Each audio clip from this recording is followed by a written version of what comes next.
स्वागत है आपका। आप देख रहे हैं भारत एक्सप्रेस और मैं हूं आपके साथ आनंद विजय सिंह। भारत एक्सप्रेस की टीम इस वक्त सुशांत सिंह चौक पूर्णिया में है और पूर्णिया की जो राजनीतिक गहमा गहमी है, पूर्णिया के लोगों का क्या मिजाज है, इस लोकसभा चुनाव 2024 में सत्ता का संघर्ष जो चल रहा है वो जानने के लिए भारत एक्सप्रेस की टीम इस वक्त पूर्णिया में पहुंची है। हर दल के नुमाइंदे यहां पर हैं, आम लोग हैं, वो बताएंगे कि इस बार का चुनाव पिछले चुनाव से क्यों खास है, इसके अंतर इस बार के चुनाव में क्या है, क्या मुद्दे हैं। पूर्णिया लोकसभा चुनाव एक ऐसा चुनाव है जिसमें फनी भूषण गोपाल सिंह ही हैट्रिक अब तक लगा चुके हैं और उसके बाद से कोई भी ऐसा उम्मीदवार नहीं रहा जो हैट्रिक जीत सका हो, 3 बार लगातार जीत सका हो। हालांकि पप्पू यादव 3 बार 1991, 1996 और 1999 में चुनाव यहां से जीतकर लोकसभा की नुमाइंदगी कर चुके हैं। बीजेपी से उदय सिंह 2 बार चुनाव जीते लेकिन तीसरी बार वो चुनाव नहीं जीत पाए। संतोष सिंह कुशवाहा यहां से 2014 और 2019 से चुनाव जीते हैं और सिटिंग एमपी हैं, एक बार फिर एनडीए की तरफ से उम्मीदवार हैं। अब हैट्रिक उनका बनेगा या नहीं बनेगा ये 4 तारीख को पता चलेगा और जब 25 तारीख को वोटिंग होगी इस संसदीय क्षेत्र का। इस संसदीय क्षेत्र में करीब 19 लाख मतदाता हैं जिसमें 9,75,000 पुरुष मतदाता हैं और 9,15,000 के करीब महिला मतदाता हैं और यही मतदाता हैं जो कि यहाँ की नुमाइंदगी कौन करेगा लोकसभा में उसको चुनेंगे यहाँ दूसरे चरण में जब मतदान होगा। बड़ा रोचक मुकाबला है। रोचक मुकाबला इसलिए कि जाप पप्पू यादव ने अपनी पार्टी बनाई थी, कांग्रेस में विलय कर दिया अपनी पार्टी को और ये उम्मीद इसलिए कि वो कांग्रेस के उम्मीदवार बनेंगे, महागठबंधन के उम्मीदवार बनेंगे। लालू प्रसाद यादव से आशीर्वाद लेकर दिल्ली गए और कांग्रेस में अपनी पार्टी का विलय कर दिए। लेकिन गठबंधन में, इंडिया गठबंधन में ये सीट राष्ट्रीय जनता दल के पास आई और राष्ट्रीय जनता दल ने बीमा भारती को यहां से अपना उम्मीदवार बना दिया। लेकिन पप्पू यादव ने निर्दलीय पर्चा भरा है, वो चुनाव लड़ेंगे, उन्होंने साफ तौर पर यह ऐलान भी कर दिया है। और संतोष सिंह कुशवाहा यहां से जेडीयू के उम्मीदवार हैं, एनडीए के उम्मीदवार हैं। अब चलिए लोगों से अब जानते हैं कि इस बार का चुनाव सीधी टक्कर है, त्रिकोणात्मक है या बहुकोणीय मुकाबला होगा, क्या है। शुरुआत हम करते हैं, संतोष कुशवाहा यहाँ से एनडीए के सांसद हैं, क्यों लोग उन्हें वोट दें या कितना कॉन्फिडेंट हैं कि तीसरी बार जनता दल यूनाइटेड या एनडीए यहाँ से चुनाव जीतेगी? जी, ऐसा है कि पूर्णिया में विकास को देखते हुए देखा, क्योंकि 2000 जो उनका जो कार्यकाल रहा है 10 साल जो है मतलब बेमिसाल, वो कार्य को देखते हुए यहाँ के जनता लोग तो उसको हैट्रिक बार उसको जिताने का काम करेंगे। उनको विश्वास है कि हैट्रिक जीतेंगे, लेकिन इस हैट्रिक को तोड़ने के लिए महागठबंधन की तरफ से बीमा भारती भी उम्मीदवार हैं और पप्पू यादव भी उम्मीदवार हैं। महागठबंधन कितना कॉन्फिडेंट? हम लोकतंत्र में जनता भगवान है, हम जनता के बीच में हैं और पूर्णिया का विकास जो 10 सालों में अवरुद्ध हुआ है वो पूर्णिया के जनता ने उसको भोगा है। कि आप अगर यहाँ से जाएंगे तो पूर्णिया से जो सहरसा चलेंगे तो सहरसा से पूर्णिया की दूरी 100 किलोमीटर है और 100 किलोमीटर जाने में आपको 6 घंटा का समय लगेगा। इसी से पूर्णिया का विकास जो है वो पूर्णिया सहरसा रोड में विकास मुद्दा है। विकास मुद्दा यहाँ 1 साल पहले अमित शाह जी आए थे, बोले कि एयरपोर्ट चालू है पूर्णिया में। आप भी पूर्णिया आज देखिए कहाँ एयरपोर्ट चालू है, सिर्फ ये हवाई है, जुमला है, कोई विकास नहीं है, सिर्फ जुमला है। मोदी का बोलता है गारंटी, कोई गारंटी नहीं, उसका सिर्फ झूठ का गारंटी है और कोई विकास ही नहीं है पूर्णिया में। गठबंधन की लड़ाई है, पप्पू यादव के आने के बाद आप लोगों को कितनी मुश्किलें होंगी? देखिए, कोई मुश्किलें नहीं है। आप देखेंगे विगत 20 साल से पूर्णिया झेल रहा है। पहले भाजपा का 2 टर्म रहा, फिर अभी जेडीयू का 2 टर्म रहा, लेकिन विकास के नाम पे कुछ नहीं है। जो अपने लोग खुद से विकास कर पा रहे हैं वही कर पा रहे हैं। पार्टी बेसिस पे और सेंट्रल बेसिस पे यहाँ कुछ भी नहीं हो पा रहा है। तो इस बार हम लोग देख रहे हैं कि महागठबंधन इस बार रेस में हम लोग देख रहे हैं कि ज़्यादा अच्छा तरीके से हम लोग प्रहार कर रहे हैं। और इस बार अगर महागठबंधन आगे आती है तो देखिएगा ये जो झूठी पार्टी है, झूठ बोलने वाली पार्टी है, जिसको आप नरेंद्र मोदी जी को देखते हैं कि ये गोबर को हलवा बना करके परोस देंगे, इतना झूठ बोलते हैं। वो कहते हैं कि वो 2 करोड़ रोजगार देंगे। तो कहाँ से आया 2 करोड़ रोजगार, कहाँ से आया? और बाद में बोलेंगे, वो जस्टिफाई करेंगे कि पकौड़ा तल लो, वो भी एक रोजगार है। तो ये बात पर हर बार इन्होंने झूठ बोला है। तो अब ऐसा नहीं चलेगा, जनता बेवकूफ़ नहीं है, जनता समझ रही है, जनता बूझ रही है और इस बार उनको बता देगी कि लेकिन जनता समझ रही है, तभी तो पिछले 2 चुनाव से उनका ग्राफ बढ़ता ही जा रहा है। देखिए बात ग्राफ की नहीं है, आप क्या करते हो कि पोलराइजेशन कर देते हो, मेन चुनाव लास्ट में आप जाके पोलराइज कर देते हो। तो फिर और उसके बाद ईवीएम का तो आप देख ही रहे हो, जब जो है चुनाव जो है जब रिजल्ट सेलेक्टिव मोड में ईवीएम की बात आप लोग करते हैं। नहीं, बिल्कुल नहीं, कोई सिलेक्टिव नहीं है। कर्नाटक में छोटा-मोटा- ईवीएम ठीक, नहीं, बाकी जगह पर नहीं, ये तो कहने की बात है कि कभी ये जब सेंट्रल का जो चुनाव होता है सेंट्रल गवर्नमेंट का, तो ये उस समय आप देखिएगा कि पहले से बोलते हैं कि 400 पार, कहाँ से 400 पार, आप क्या पहले से सेट करके रखेंगे क्या? अपना आंकड़ा तो लेकर चलेंगे, टारगेट तो लेकर चलेंगे ना। बच्चा जब पढ़ाई करता है तो कहता है कि हम 75% लाएंगे। ये बहानेबाजी है, ये जुमलेबाजी है। तो अब देखिएगा इस बार क्या होगा, अब जनता मालिक है। अब यहाँ पर जो लड़ाई है, ये लड़ाई सीधी होती थी। पप्पू यादव को क्या धोखा मिला, और धोखा मिला तो किसने दिया? पप्पू यादव जी यहाँ पर जो इलेक्शन लड़ने का निर्णय लिए हैं, यहाँ की जनता की खुशी के लिए और यहाँ की जनता के दबाव पर पप्पू यादव जी चुनाव लड़ने के लिए यहाँ पर तैयार हुए हैं और वो भारी मतों से जीतेंगे। आज हम आपको एक बात बताते हैं, भ्रष्टाचार का वो व्यवस्था है यहाँ पर। हम अगर नीतीश कुमार के नाम से अगर 2 कट्ठा जमीन कर दें, अगर वो मोटेशन करा दे तो मैं राजनीति छोड़ दूंगा, मैं नेतागिरी नहीं करूंगा। अगर सिर्फ नीतीश कुमार अगर नाम लिखल रहे तो उसको भी पैसा लगेगा। भ्रष्टाचार वो मुद्दा है। कोई पब्लिक यहाँ पर खड़ा है, अगर दबा देता है, हम सभी पब्लिक को बोलते हैं कोई काम आप बिना पैसे का करा दीजिए, एगो थाना में, एगो डॉक्टरी में, मतलब खून चोस के आपको बगल कर देगा। जनता का खुशी कैसे हो, इसलिए पप्पू यादव इस बार भारी मतों से विजयी। पप्पू यादव किसके खिलाफ चुनाव लड़ेंगे? महागठबंधन के खिलाफ, इंडिया गठबंधन के खिलाफ, या एनडीए के खिलाफ? किसी के कोई नहीं है टक्कर में। यहाँ पप्पू यादव अपने आप में एक ब्रांड है, पूरे पब्लिक के डिमांड पर पप्पू यादव यहाँ चुनाव लड़ रहे हैं, समझ गए? कोई कहीं नहीं रहेगा, केवल पप्पू यादव रहेगा। लालू जी ने आशीर्वाद दिया, पप्पू यादव ने कहा भी, उसके बाद फिर ये आशीर्वाद वापस ले लिया क्या? हमारी आइडियोलॉजी और उनकी आइडियोलॉजी एक है, लेकिन लालू जी क्यों आशीर्वाद नहीं दिए, समझिए, ये तो लालू जी बताएंगे। कांग्रेस में पार्टी विलय हो गई, लेकिन टिकट नहीं मिला। राहुल जी कहीं से हमको नहीं कह रहे हैं कि आप मत लड़िए, वापस ले लीजिए, समझे? कांग्रेस जान रही है, कांग्रेस को कमजोर करने का कोशिश किया जा रहा है यहाँ। अब सवाल ये है कि चुनाव त्रिकोणीय और बहुकोणीय है, क्या है? लेकिन अब सवाल यह है कि भारतीय जनता पार्टी का समर्थन भी प्राप्त है और जो निशाना हो रहा है वो बीजेपी पर ही हो रहा है, नरेंद्र मोदी पर ही हो रहा है कि वो वादा करते हैं लेकिन वादा पूरा नहीं हो पाता है। नमस्कार, जय सिया राम। पहले भाई साहब का जवाब दे दे। मधेपुरा सड़क, ये सड़क माननीय सांसद संतोष कुशवाहा का, और वो सड़क इससे पहले माननीय सांसद पप्पू यादव जी का। वहाँ का सड़क नहीं बना पाए तो यहाँ का बना हुआ सड़क पे आए हैं चलने के लिए, है ना? सही बात। एक सड़क की जवाब। अब दूसरा जवाब ईवीएम का। भाई साहब, ये जहाँ जीते वहाँ ईवीएम। मैं आपका सुना, आपने सवाल किया, जवाब सुनिए। भाई साहब, 10 साल में आप रोड नहीं बना पाए हैं। साहब आपने 10 साल में आप इनका जवाब ले लेते हैं, फिर आपके पास जवाब आप इसकी जवाब क्या? बनाने से ही समस्या खत्म नहीं होगी। लोगों को विकास चाहिए, लोगों को रोजी चाहिए, लोगों को रोजगार चाहिए। ऐसा सांसद हो जो हर समस्या में खड़ा रहे, हर जात पाति की राजनीति नहीं करते हैं पप्पू यादव जी। आज कोई भी घर में जाइए, छोटा से छोटे घर में जाइए तो पप्पू यादव, किसी के यहाँ कोई घटना हुआ तो पप्पू यादव, किसी के यहाँ जन्मदिन है तो पप्पू यादव, कोई हॉस्पिटल में तो पप्पू यादव। पप्पू यादव को लोग एक्सेप्ट क्यों नहीं किए? न तो लालू जी ने किया और नहीं करते।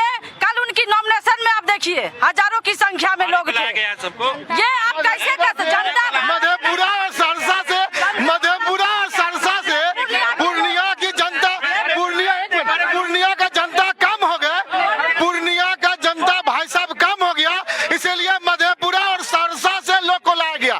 बात तथ्य पे हो, बात तथ्य पे हो। रास्ता का सवाल मैंने आपको जवाब दीजिए। अब ईवीएम के विषय में, जहां भाई साहब जीत गए वहां ईवीएम खराब। अब मैं विकास की बात करता हूं, हाँ। यहाँ से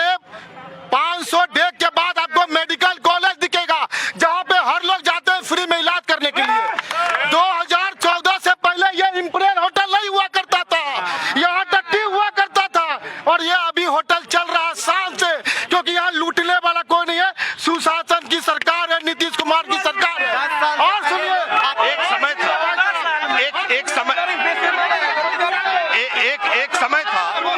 समय था जब यहाँ पर आतंक के डर से लोग डरे सहमे रहते थे।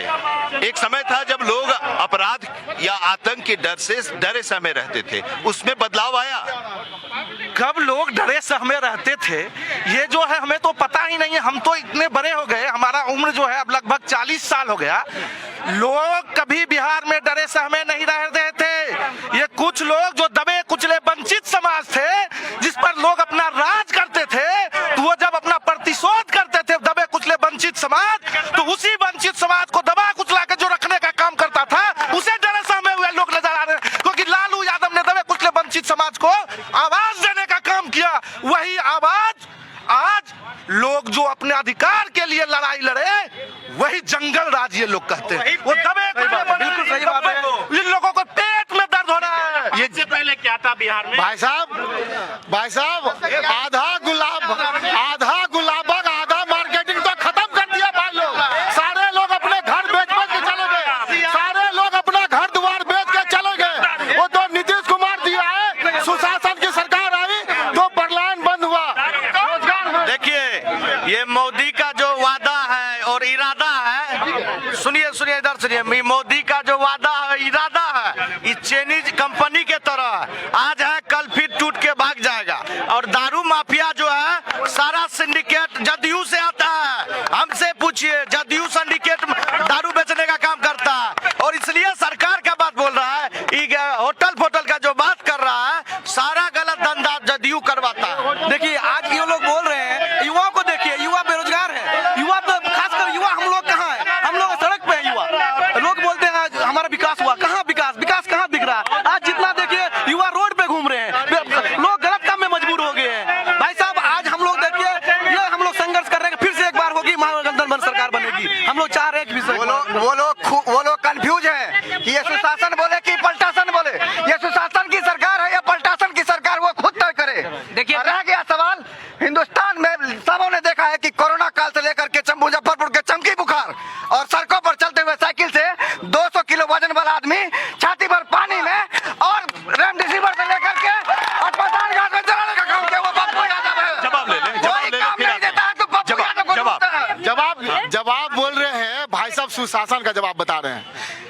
नौकरी दे और जमीन ले, ये बता रहे हैं सुशासन। नौकरी दे जमीन ले, ये बता रहे हैं सुशासन बता रहे हैं। और सुन लीजिए भाई साहब, मैं बता रहा हूँ, अरे जवाब सुन लीजिए भाई साहब। ये बोल रहे हैं माननीय पूर्व सांसद पप्पू यादव ने बहुत काम किया। यदि पप्पू यादव जी ने बहुत काम किया तो मधेपुरा में जाके क्यों नहीं लड़ रहे? वहां जाकर लड़ रहे। विकास दिख रहा है यहाँ पे। इससे पहले 6 लाइन सड़क नहीं थी, यहाँ पर मेडिकल कॉलेज नहीं था, कृषि कॉलेज नहीं था, यहाँ पर पूर्णिया यूनिवर्सिटी नहीं थी। पूर्णिया के कार्यकाल में देखिए विकास देख लीजिए। जहाँ तक विकास की बात है, ये पूरा देश देख रहा है कि हमारा जो छवि पूरे विदेश में कहां पहुंचा, कितना 10 वर्षों में क्या क्या कार्य हुआ है। ये सिर्फ और सिर्फ नरेंद्र मोदी के द्वारा हुआ है। बहुत सारे प्रधानमंत्री हमने देखे, बहुत सारे लोग प्रत्याशी हमने यहाँ पे देखा, प्रतिनिधि को देखा, किसी ने इतना विकास नहीं कराया जो यहाँ पे ही करवाया। धारा 300 इस बार कुछ नहीं चलेगा, सीधे से 400 पार चलेगा। हर हर मोदी, घर घर मोदी फिर से रहेगा। गौर कर लीजिए पुनिया पप्पू का, क्योंकि बेटा पुनिया का पप्पू। याद कर लीजिए। मैं जदयू के लोगों से पूछना चाहता हूँ, भाजपा के लोगों से पूछना चाहता हूँ, यहाँ जो जुआ खड़ा है 91 से पहले का इतिहास दोहरा लो। अपने पिताजी से पूछिएगा ये पुनिया की हालत क्या हुआ करती थी। यहाँ पर 91 से पहले पप्पू यादव जी सांसद बने तो यहाँ पर गुंडागर्दी रुका। पप्पू यादव जी सांसद बने तो गरीबों का शोषण रुका। पप्पू यादव जी सांसद जब बने तो यहाँ पर डॉक्टरों का मनमानी रुका। अब सवाल एक सवाल ले लीजिए। तो पप्पू यादव जी सांसद बने तो यहाँ गुंडा पलायन किए। अब क्या सवाल आप नहीं है, यहाँ पर माफियाओं का राज हो चुका है। पप्पू यादव जी 20 साल से नहीं है। एक सवाल सुन लीजिए। कोई देख रहा होगा तो निश्चित तौर पर यहाँ पर वो गुंडा, वो माफियाओं का होगा जो अपना सत्ता के संग मिली जुली सब। अब एक सवाल आप बीजेपी से और जेडीयू से पूछ रहे हैं जी। आप आरजेडी और कांग्रेस से पूछेंगे कि एक मिनट सवाल सुन लीजिए, आप आरजेडी और कांग्रेस से पूछेंगे कि आपने पप्पू यादव को धोखा क्यों दिया? ये सवाल आप पूछेंगे और इस सवाल का जवाब आप देखिए, देंगे। चुनाव का ये मौसम है, आज देखेंगे कि भाजपा में भी बोला करके नहीं ठीक है, उन्होंने अपनी पार्टी का विलय कर दिया। मैं ये सवाल पूछ रहा हूं कि क्या धोखा दिया गया? क्या धोखा दिया गया? इसका सीधा जवाब देना चाहता हूं। जहां पर 19 लाख जहां के मतदाता पप्पू यादव के साथ पिता आप जवाब नहीं दे रहे, चाचा, आप जवाब नहीं दे रहे, आप जवाब नहीं दे रहे, नहीं आप जवाब नहीं दे रहे, आप जवाब नहीं दे रहे। सवाल ये, आप जवाब नहीं दे रहे, नहीं जवाब नहीं। सवाल ये, क्या आरजेडी और कांग्रेस ने पप्पू यादव को धोखा दिया है या नहीं? इसे धोखा नहीं मानता हूं। मैं ये समझता हूं कि जो महागठबंधन के नेता हैं उन्हें कम से कम भूल हो चुकी है, उस भूल मानता हूं, धोखा नहीं मानता हूं। आज भी पूर्णिया की जनता कॉमरेड अजीत सरकार, रंगू सिंह जैसे जो उनकी आत्मा चीख चीख कर पुकार रही है कि मेरा गुनाहगार कौन है, उसको आगे खड़ा कीजिए। आज भी उनकी आपको खड़ा करना चाहिए ना, सरकार तो आप हैं, सरकार तो आप हैं, इस राज्य में 2005 से आप सरकार में हैं। आखिर क्या कारण था? आखिर क्या, मैं यही बता रहा हूँ मैं, आखिर वो कोर्ट की प्रक्रिया क्या कारण था? जब कोर्ट की प्रक्रिया है तो फिर सवाल क्यों? जब कोर्ट की प्रक्रिया तो सवाल क्यों?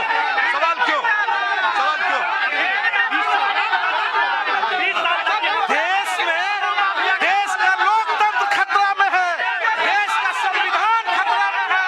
यही वातावरण इनको जितने नहीं देगा, ऐसे करते हैं ये लोग। इनका काम है चित्र हो हल्ला करना। और आज यदि सुशासन है तो सुशासन का कारण है, नहीं तो आप यहाँ पे इन लोग काम नहीं कर पाते। यही करना है इन लोगों को, यही करना है। पिछले 20 साल से आदरणीय पप्पू जी यहाँ छोड़कर क्यों गए थे? उनके लोगों से पूछा जाए। वो तभी मान रही थी। आप कह रहे थे कि आप सदाबहार का बात कर, आप न्यायालय से ऊपर हो, इस देश में रहते हो, न्यायालय को मानना पड़ेगा ना। तो फिर क्या? नीतीश जी 2 बात का गारंटी दे, मान्यवर, वो विश्व रिकॉर्ड बना 2025 में नीतीश जी तो 2025 में गारंटी देंगे।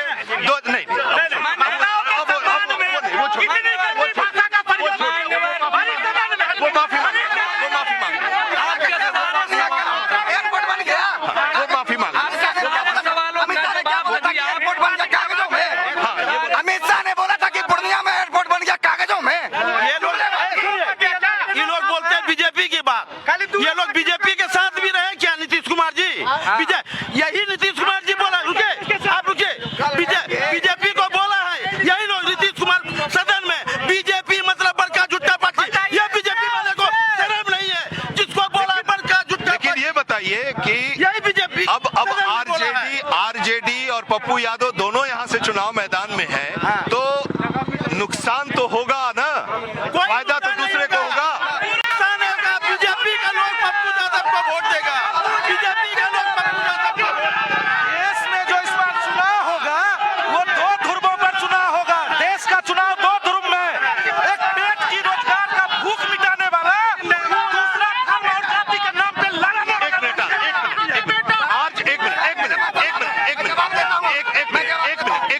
मैं सवाल एक ले लेता हूं। अब ये बताइए कि आप चुनाव किसके खिलाफ लड़ रहे हैं?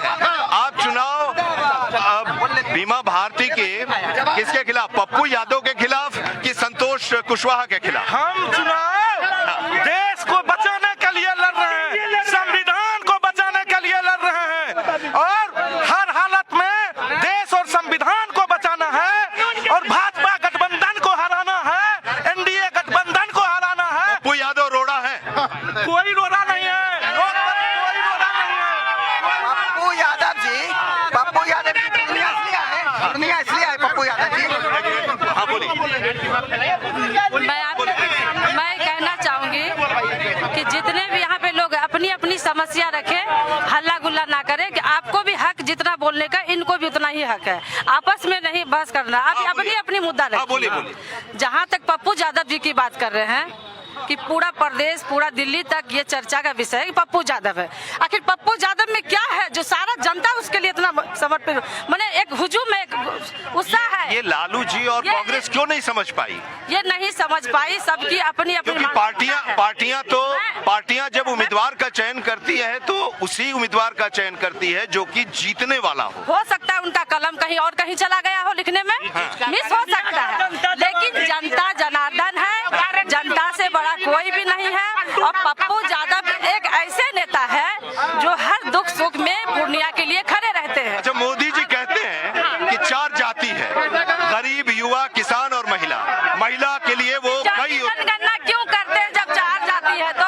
फिर इसकी मांग तो आप ही लोग तो कर रही हैं, मोदी जी? इसकी मांग तो आप ही लोग कर रही हैं। ठीक, मांग करते तो उनको जाति के आधार पे क्या रोजगार मिल गया? आज हमारे पूर्णिया में BA MA करके लड़के टेम्पो चला रहे हैं, कोई ऑटो चला रहा है। अगर कोई एक गार्जियन है स्माइक का चल रहा है खुलेआम, क्या प्रशासन यहाँ की नहीं देख रही? जिसका फादर 5,000 10,000 रुपया महीना कमाता है, उसका बच्चा। भाई साहब, आज ये पप्पू यादव जी के लिए बोल रही हैं। इनसे सवाल कीजिए कि पप्पू यादव जी के कार्यकाल में राज्य में क्या ये बोल पाती थी? ये नहीं बोल पाती थी, ये नहीं बोल पाती थी। औरत को बोलने का हक नहीं था, औरत को बोलने का हक नहीं था। और आज सुशासन की सरकार है, मोदी की गारंटी है तो नारी शक्ति बोल रही है। मोदी की गारंटी उनके कार्यकाल में पूर्णिया में गरीबों का 50 रुपए फीस था, उनके जांच फ्री था, इलाज मुफ्त था। मोदी की गारंटी में बोल रही है। ये भाई साहब हमारी बहन पर सवाल उठा रहे हैं। ये बहन की आवाज को बंद कर रहे हैं। ये बेटी पढ़ाओ बेटी बचाओ वाले लोग हैं। ये बेटी पढ़ाओ बेटी बचाओ वाले बोल रहे हैं कि उस समय का और अभी का। मैं उस समय के बारे में बता दूं कि इनके पिताजी से पूजा करके डिबेट उनसे पूछ लीजिए कि इनके पिताजी के मुंह में जुबान नहीं था कि पप्पू यादव जी ने आवाज दिया जनता के सामने। मैं यहाँ पर इस चौक पर मैं कह रहा हूँ, पप्पू यादव जी 91 में जब सांसद बने ना, तभी जाकर गरीब गुरुआ की सबकी आवाज यहाँ पर मजबूत हुई। अच्छा, ये बताइए कि महागठबंधन से के उम्मीदवार से बीजेपी का मुकाबला है या पप्पू यादव से? किसी का मुकाबला नहीं है। महागठबंधन जान ले। और पहले मैं एक बात कहना चाहता हूँ कि नामांकन था पप्पू यादव जी का कि कांग्रेस के पीछे झंडा लेकर के क्या करें।